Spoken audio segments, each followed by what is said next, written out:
been Kaneaiakala. Welcome to step 1 of recovery. This is part 7 of our series. Thank you guys for watching and joining me as I continue to read and discuss and go through and share with you my experience, strength, and hope around step 1 and how it's helped me and how hopefully you can apply this into every aspect of your life. Not just the problem that's at hand or the most glaring problem that's at hand. A lot of the times we won't get to this state of admitting powerlessness and unmanageability unless we think there's a problem. But if it becomes a principle or a practice in our lives, the act of or the kind of humility that comes from this step can be applied in just about every aspect, or it can be applied in every aspect of our lives. Our home, our work, our school, our families, our kids, whatever it might be, and most importantly within us as a being.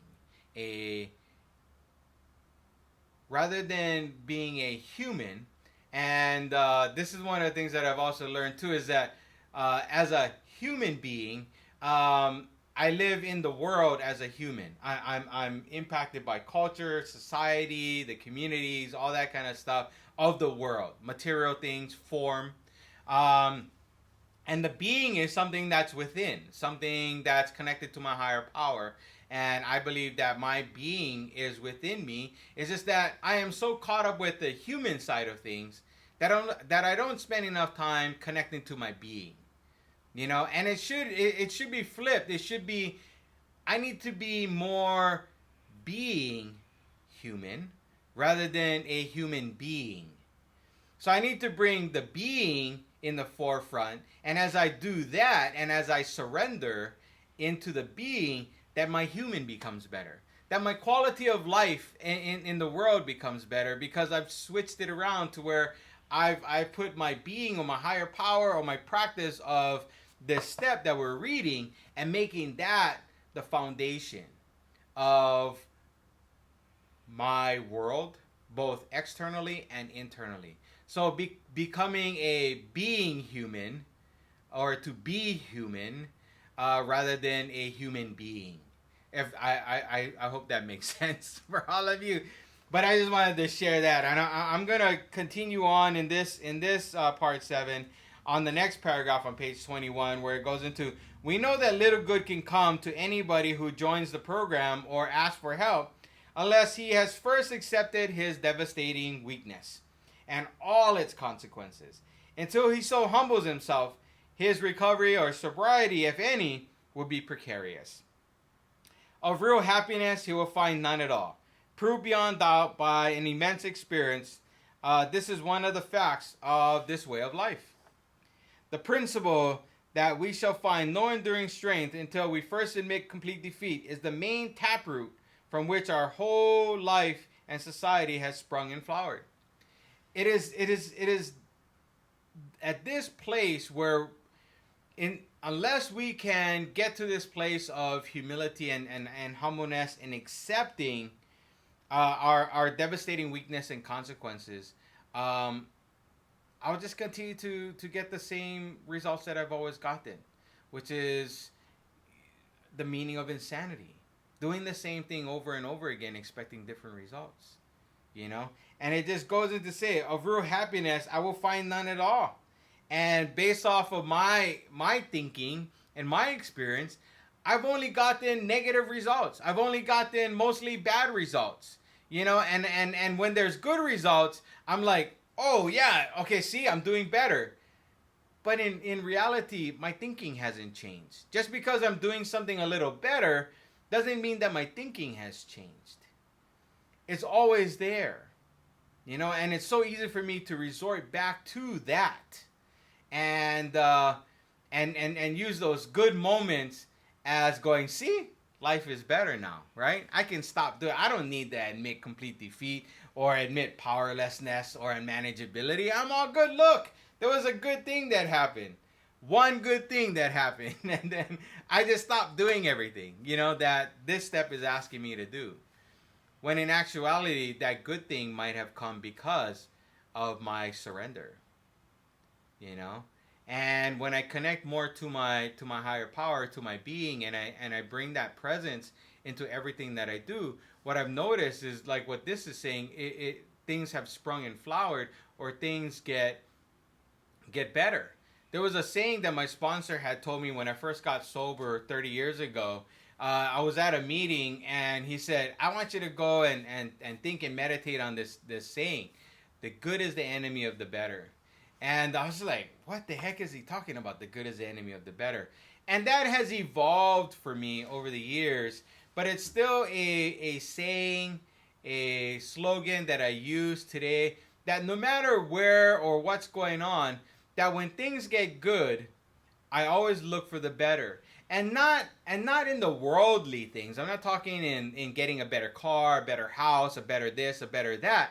All those things are going to come, but what I'm talking about is the good is the enemy of the better. Is that when I feel like I'm doing good in my spirit, or in my spirituality of my practice, that I continue to do what I'm doing. That I not just rest on my laurels. That I not just kick back and go, okay, things are good. It's enough. I don't need to do it anymore. No, that I continue my practice. That I continue this foundational step. This is the step that I was told that I needed to buy. The only step that I needed to buy 100%. Because it is the step that kicks everything off.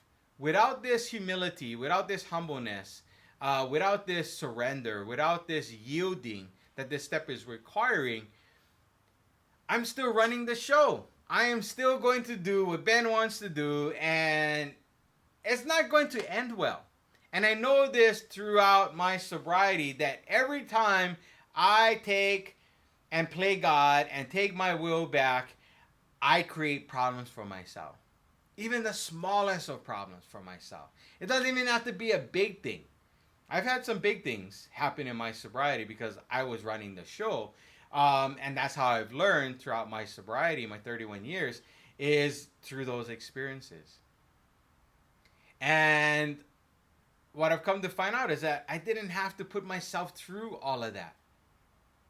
That if I had incorporated this into all aspects of my life, and not just one aspect of my life, I would have gotten better results.